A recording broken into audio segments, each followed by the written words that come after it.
Hi, my name is Noemi from the Palm Branch Library. Welcome back to Grab and Go.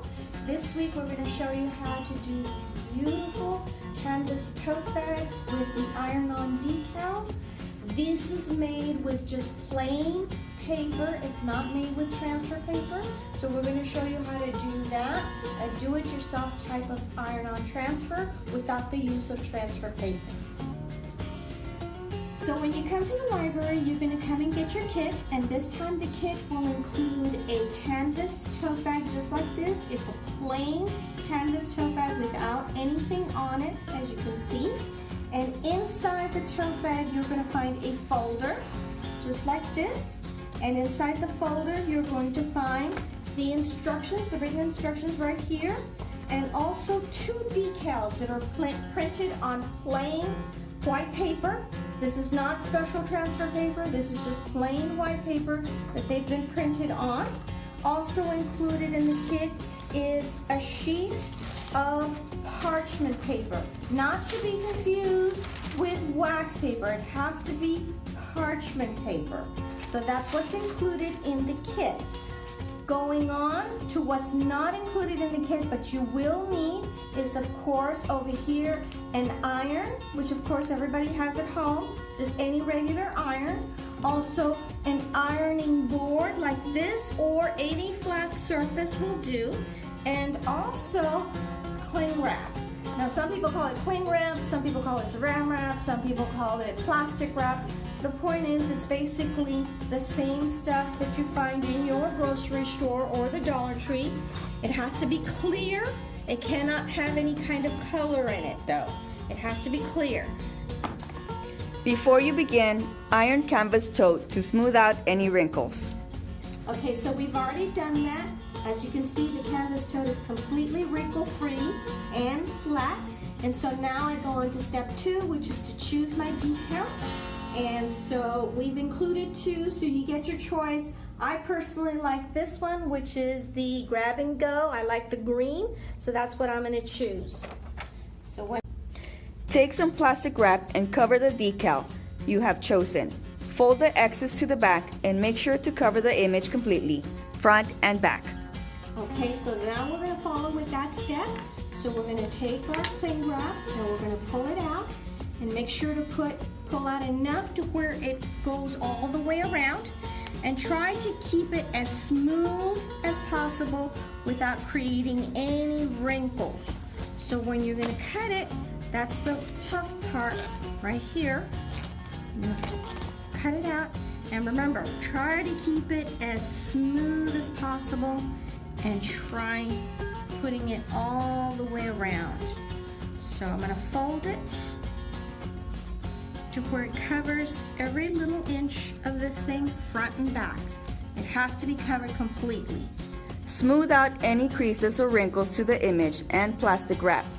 Place the canvas tote on the ironing board so that it is on a flat ironing surface, and center the wrapped image on the canvas tote bag. So we've already done that. We've placed the image inside the saran wrap and we've wrapped it all the way around, as you can see. And you would need to make sure to smooth out any wrinkles. Also make note that I've left a little bit of plastic all the way around the image. This is so that when we iron it, it will seal the image and the edges so that they don't peel off afterwards. Place the parchment paper over the wrapped image so that the top of the image is completely covered. So I've already centered this more or less on the canvas tote bag, and so I'm going to take the parchment paper and cover the image completely like this. Now it doesn't matter which side to use on the parchment paper. You can use either side, but as you can see, I'm completely covering the image like this. Use the iron on low heat to start the ironing process on top of the parchment paper. Start by ironing the corners, edges, and the middle of where the image is. Okay, so at this point, this is when we're going to start to iron, the ironing process. Always remember that at this point, the iron has to be completely dry, no water in it, and do not put it on the steam setting. So then we're going to start, and this is when we have to do this quickly. We need to do it in the corners and on the edges and all the way around. And it has to be done quickly, because if you don't do this quickly, what happens is automatically the plastic will start to scorch and shrink. And what will happen is it will crinkle your image. So we need to do this quickly. And we need to also remember to start this on a very low setting. We tried doing it on a high setting first, and what happened is that it really scorched the plastic pretty bad, and it just ended up being a mess. So this is why it needs to be done with a low setting and then gradually move the setting up to a higher setting. And it has to be done very quickly. Again, do the corners, edges first, and then move into the center. And just keep on ironing. This is gonna take a while. Just keep on ironing, keep on moving until we can move on to a higher setting.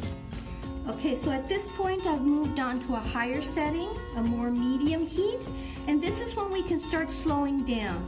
We can put it on the corners and on the edges and actually start leaving it there for a few seconds before I move on to the next spot, which is the next corner, the next edge, and so on.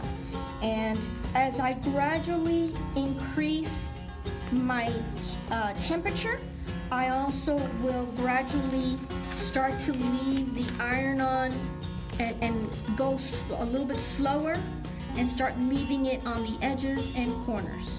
Continue repeating step 6, gradually increasing to heat to medium and eventually to high heat. This process will melt the plastic wrap onto the image, creating an iron-on transfer effect. Make sure to iron on all of the corners well so that it doesn't peel off.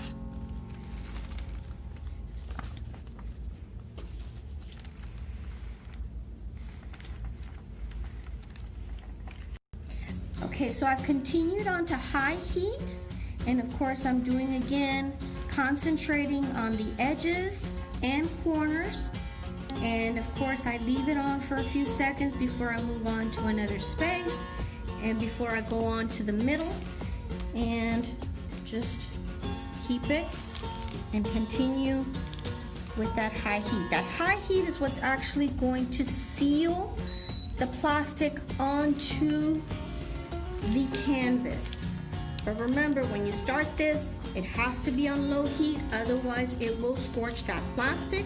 So do this in a gradual step, going from low to medium to high. You're gonna repeat this process until you see that the image is actually sealing on to the canvas.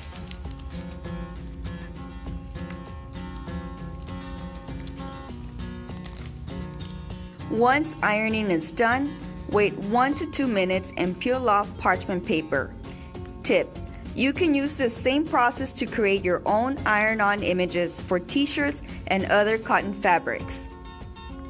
So we've already waited the 1 to 2 minutes.